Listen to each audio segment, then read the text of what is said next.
ज्ञान क्लासेस में आपका स्वागत है। देखिए, हम पढ़ रहे थे अफ्रीका महाद्वीप और अफ्रीका महाद्वीप की हमारी 4 क्लास हो चुकी हैं। आज हमारी 5वीं क्लास है जिसमें हम देखेंगे अफ्रीका महाद्वीप की झीलें और पर्वत। अफ्रीका महाद्वीप की झीलें और पर्वत।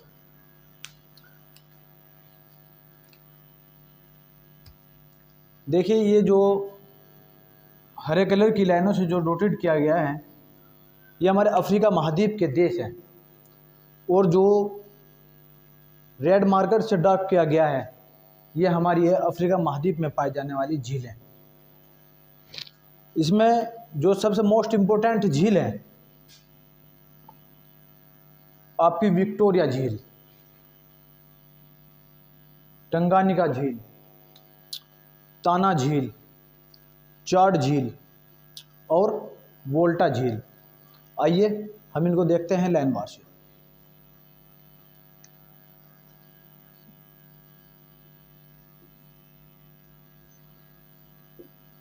देखिए, फर्स्ट पॉइंट तो यही है कि झील होती क्या है। देखिए, अगर आपको कहीं ज़रूरत है किसी बड़े भूभाग को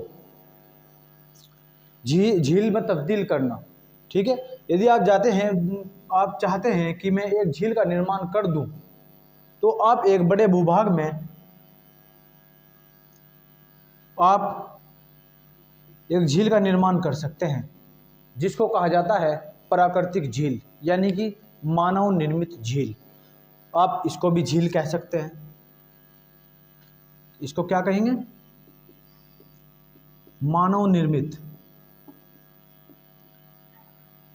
निर्मित झील। नंबर 1 कारण बता रहा हूं कैसे इनका निर्माण होता है। दूसरे नंबर पे देखिए, दूसरे नंबर पर इसका निर्माण ज्वालामुखी के कारण भी हो सकता है। ज्वालामुखी के कारण भी हो सकता है। जिस वक्त ज्वालामुखी फटता है और लिक्विड के रूप में उसमें से लावा निकलता है और जिस वक्त वो लिक्विड जमकर ठोस का रूप ले लेता है और वहाँ पर जहाँ से इसका मुख होता है वहाँ पर एक गड्ढानुमा स्ट्रक्चर बन जाती है, उसी को कहा जाता है ज्वालामुखी निर्मित झील। कैसे? जैसे आपके कोई ज्वालामुखी है और यहाँ से आपका लावा बह रहा है,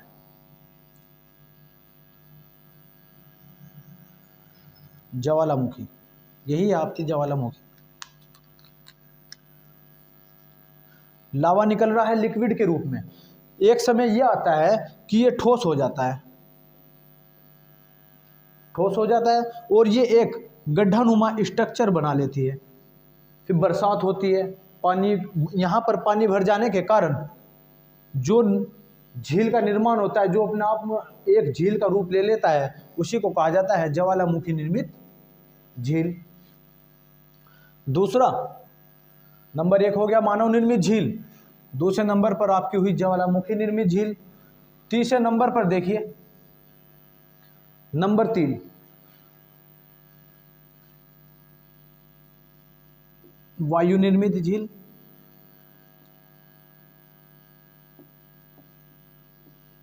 वायु निर्मित झील, इसका निर्माण वायु से कैसे होता है?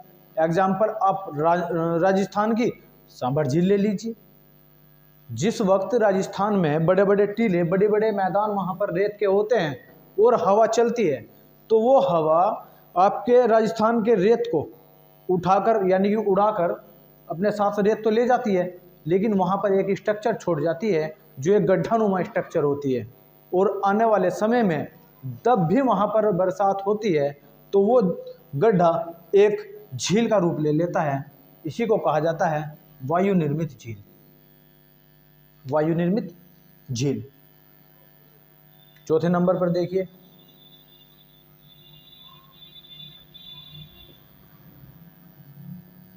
लैगून निर्मित झील।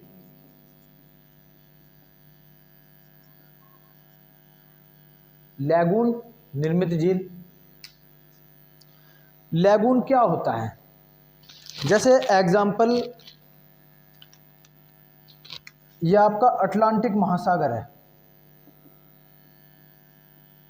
अटलांटिक महासागर, चारों ओर पानी ही पानी है। ये जो आपकी अफ्रीका महाद्वीप की जो ये सीमा है, आप इसको जलीय सीमा कह सकते हैं, इस साइड से स्थलीय सीमा कह सकते हैं, ठीक है। ये आपकी जो जलीय सीमा है, यहाँ पर ये जल टकरा टकरा कर यहाँ पर एक मिट्टी का कटाव कर देता है, और एक लंबा समय हो जाने के कारण ये अपने आप में एक इस तरह की स्ट्रक्चर बना देता है। इसी को कहा जाता है लैगून निर्मित झील, लैगून निर्मित झील। और बराबर यहाँ पर इस सागर का या महासागर का पानी भरा रह जाता है, इसी को हम कहते हैं लैगून निर्मित झील। देखिए आपकी समझ में आया होगा, मैं आपको बता रहा हूँ झीलें, झीलों का निर्माण कैसे होता है। ये जो अफ्रीका महाद्वीप में पाई जाने वाली आपकी झीलें हैं, इनको हम अभी देखेंगे। पहले हम जान ले कि झील का निर्माण होता कैसे है। देखिए एक बार दोबारा देखिए, झील फर्स्ट नंबर पर मानव निर्मित झील। मानव निर्मित झील का निर्माण मनुष्य द्वारा, प्राकृतिक रूप से नहीं, मनुष्य द्वारा किया जा सकता है, जिसको मानव निर्मित झील कहा जाता है। जैसे कहीं पर आपको पानी की आवश्यकता है तो आप एक गड्ढानुमा स्ट्रक्चर, एक बड़ी संख्या में, मतलब बड़े किलोमीटर्स में आप एक गड्ढानुमा स्ट्रक्चर बना लेते हैं, उसी को और पानी एकत्र कर लेते हैं, उसी को हम कहते हैं मानव निर्मित झील। दूसरे नंबर पर देखिए ज्वालामुखी निर्मित झील। ज्वालामुखी से झील कैसे बन जाती है? ज्वालामुखी जिस वक्त अपना लावा लिक्विड के रूप में निकालता है और उस लिक्विड का ठोस रूप ले लेना, और उसके ज्वालामुखी के किसके ज्वालामुखी के मुख पर एक गड्ढानुमा स्ट्रक्चर बन जाना, ठोस रूप हो जाने के बाद, और बरसात के बाद वहां पर पानी एकत्र हो जाना, उसी को कहा जाता है ज्वालामुखी निर्मित झील। नंबर 3 देखिए वायु निर्मित झील। जैसे कि राजस्थान में रेत के टीले बड़े बड़े मैदान होते हैं, हवा आती है और रेत को उड़ा कर ले जाती है और वहां पर छोड़ जाती है एक अपना गड्ढानुमा स्ट्रक्चर, और जैसे ही बरसात होती है वहां पर उस गड्ढे में पानी भर जाता है और वो रूप ले लेती है एक झील का, उसी को कहते हैं वायु निर्मित झील। चौथे नंबर लैगून निर्मित झील। किसी भी महाद्वीप का, किसी भी देश का एक स्थलीय सीमा किसी सागर या महासागर द्वारा उस स्थल को बराबर थोड़ा थोड़ा काटा कटाव कर देना और एक झील का रूप ले लेना, उसी को कहते हैं लैगून निर्मित झील। उम्मीद है आपकी समझ आया होगा। आइए देखते हैं अफ्रीका महाद्वीप की झीलें।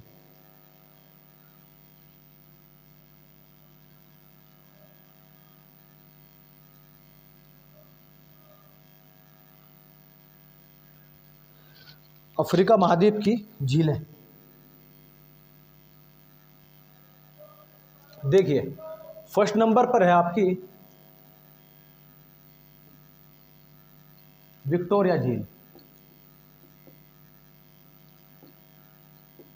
विक्टोरिया झील, देखिए विक्टोरिया के बारे में आपने पहले भी पढ़ चुका है।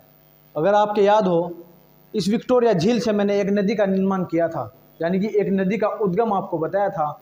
उस नदी का नाम है पूरे विश्व की सबसे लंबी नदी, यानी कि अफ्रीका महाद्वीप की सबसे लंबी नदी आपकी नील नदी। नील नदी का उद्गम इसी विक्टोरिया झील से हुआ था। दोबारा देखते हैं, हम पढ़ रहे हैं विक्टोरिया झील। देखिए विक्टोरिया झील आपकी अफ्रीका महाद्वीप में पाई जाने वाली सबसे बड़ी झील है। अफ्रीका महाद्वीप में पाई जाने वाली सबसे बड़ी झील है। आपकी अफ्रीका महाद्वीप में जो नील नदी का उद्गम हुआ था वो विक्टोरिया झील से ही हुआ था। एक दिन मैंने आपको बताया था कटु के रूप में, कटु केन्या, तंजानिया, युगांडा, जिन्हें बर्बर शिकारियों का देश भी कहा जाता है, केन्या, तंजानिया, युगांडा, इन तीनों देशों की सीमाओं के बीच आपकी पाई जाती है विक्टोरिया झील। ठीक है, फर्स्ट नंबर पर कटु केन्या, तंजानिया, युगांडा आपकी इन्हीं तीनों देश के बीच पाई जाती है। सेकंड पॉइंट, नील नदी का उद्गम। नील नदी का उद्गम इसी झील से होता है। नील नदी का उद्गम इसी झील से होता है।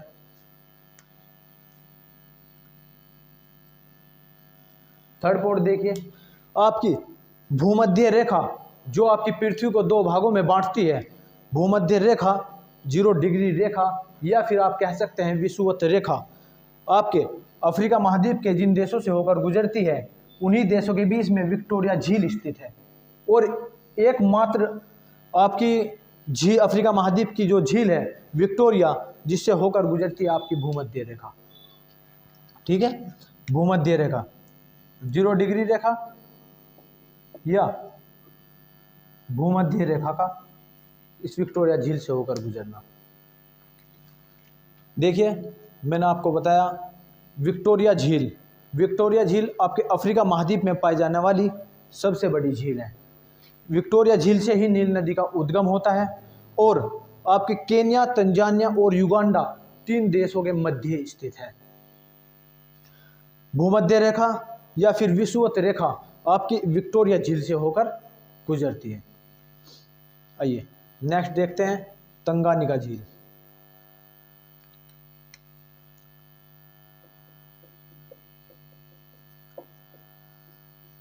तंगानिका झील नंबर 1 पर पढ़ा आपने विक्टोरिया झील और दूसरे नंबर पर आती है हमारी तंगानिका झील। कहाँ स्थित है? तंजानिया में स्थित है। तंजानिया में स्थित है, तंजानिया में प्रेजेंट। देखिए तंगानिका झील अपने आप में मोस्ट इंपोर्टेंट झील है। क्यों? आपकी अफ्रीका महाद्वीप में पाई जाने वाली सबसे लंबी झील आपकी तंगानिका झील कहाँ स्थित है? तंजानिया में। अगर आपका क्वेश्चन बनता है कि अफ्रीका महाद्वीप में पाई जाने वाली सबसे बड़ी झील कौन सी है, तो आपकी आएगी तंगानिका झील। वहीं सेकंड पॉइंट देखिए, इसमें आपकी अफ्रीका महाद्वीप की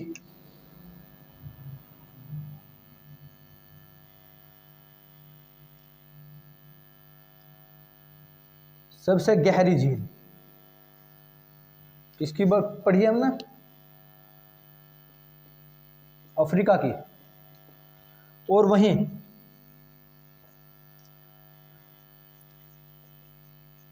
सबसे ज्यादा मीठे पानी की झील कहां? अफ्रीका में।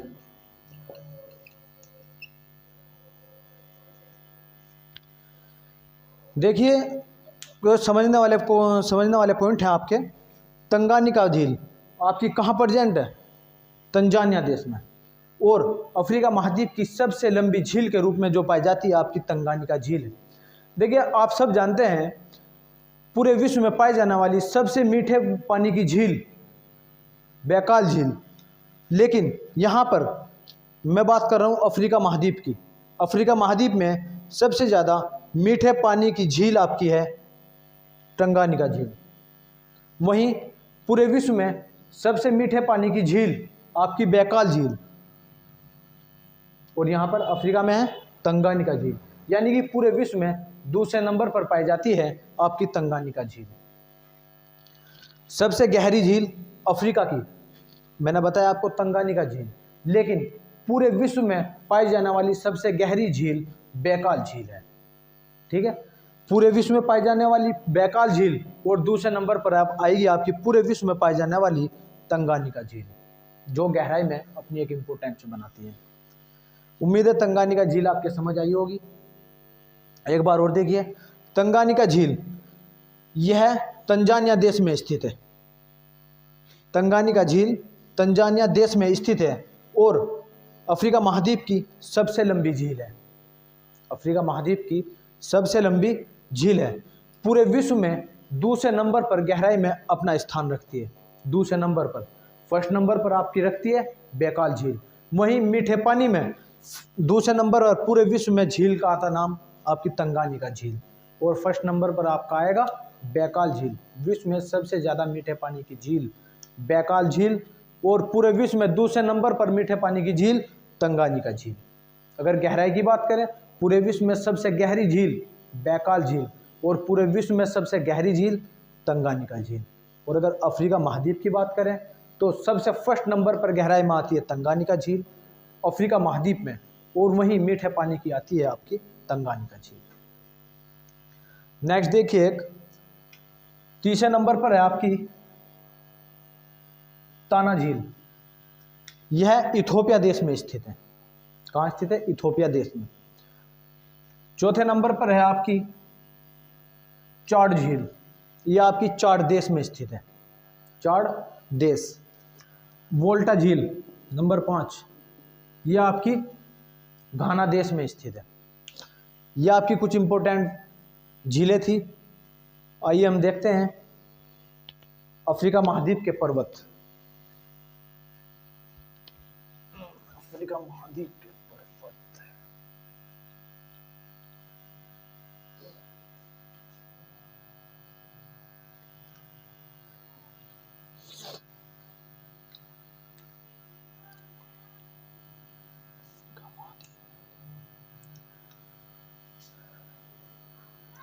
अफ्रीका महाद्वीप के पर्वत।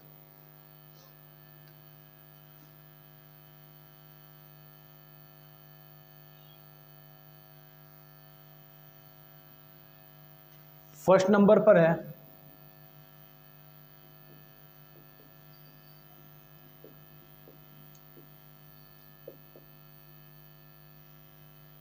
अबिसीनिया का पठार।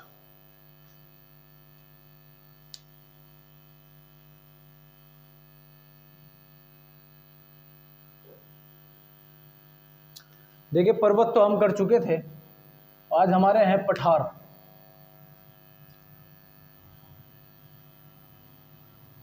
क्या आज हमारे होंगे? पठार।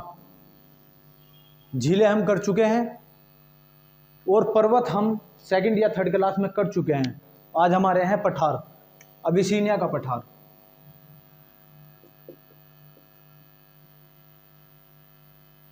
अबिसीनिया का पठार। दूसरे नंबर पर है आपका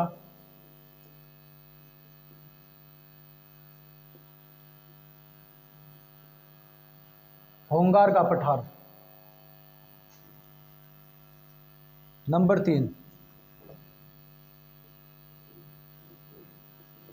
जोस का पठार। नंबर 4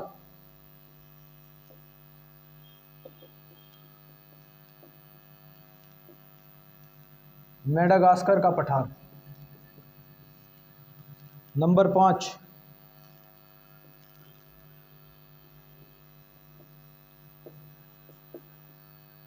लीबिया का पठार। देखिए अफ्रीका महाद्वीप में आपके लगभग जो इंपॉर्टेंट पठार पाए जाते हैं, अबिसीनिया का पठार, होंगार का पठार, जोस का पठार, मेडागास्कर का पठार और लीबिया का पठार है। नंबर 1 पर है आपका अबिसीनिया का पठार।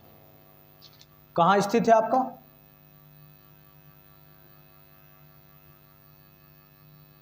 इथोपिया। अबिसीनिया का पठार आपका इथोपिया देश में स्थित है। होंगार का पठार यह आपका अल्जीरिया देश।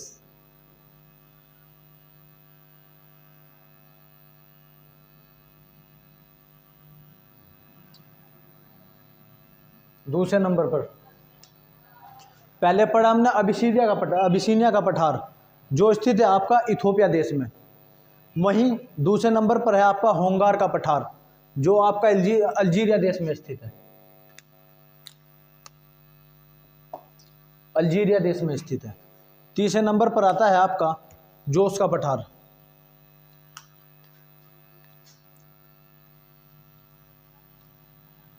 यहां आपका स्थित है नाइजीरिया देश और यहीं पर प्रेजेंट है आपका जोस का पठार। जोस का पठार नंबर 3 जोस का पठार। नंबर 4 मैंने आपको बताया मेडागास्कर का पठार। नंबर 5 लीबिया का पठार।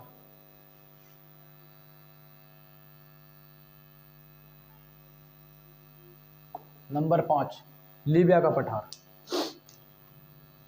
देखिए, पठार अपने आप में एक ऐसी स्थिति बनाए रखता है, ये ज़्यादा ऊंचाई तक नहीं होते हैं। ये मानो आप लगभग आपका जो भूभाग है, पृथ्वी का टोटल भूभाग के लगभग 33% क्षेत्र पर फैला हुआ है। पठार की बात कर रहे हैं। पठार आपके पूरी पृथ्वी के भूभाग के लगभग 33% भूभाग पर फैला हुआ है और इसकी ऊंचाई लगभग 600 मीटर तक चली जाती है। एक लगभग की बात कर रहे हैं, एक अनुमानित के साथ आपकी 600 मीटर तक इसकी ऊंचाई चली जाती है। जैसे कि समतल मैदान में कहीं का भाग ऊंचा होता है तो कहीं पर थोड़ा और ऊंचा हो जाकर फिर नीचे समतल मैदान में मिल जाता है। इसी स्थिति को कहते हैं आपका पठार। जैसे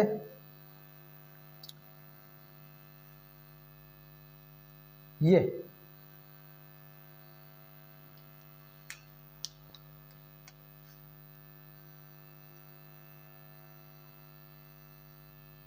आपके एक पठार के रूप की स्ट्रक्चर है और फिर जाकर आपके समतल मैदान में मिल जाता है।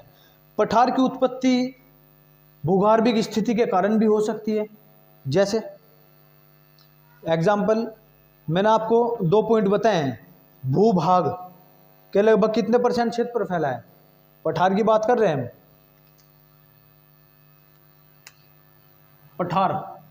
पठार आपकी पृथ्वी के लगभग 33% भूभाग पर फैला हुआ है। वहीं पठार की ऊंचाई 600 मीटर तक चली जाती है, लगभग 600 मीटर तक, और ये स्ट्रक्चर इसकी रहती है।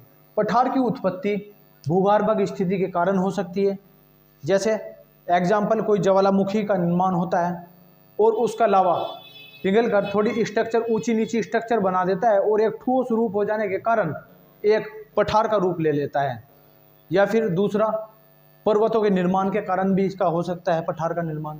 जैसे कहीं किसी पर्वत की, किसी बड़े भूभाग की 2 प्लेटों का आपस में टकराना और टकराकर उसके ऊपर का भाग ऊपर उठ जाना, उसी को हम पठार भी कह सकते हैं। ठीक है, ऐसे ही इसकी उत्पत्ति हो जाती है।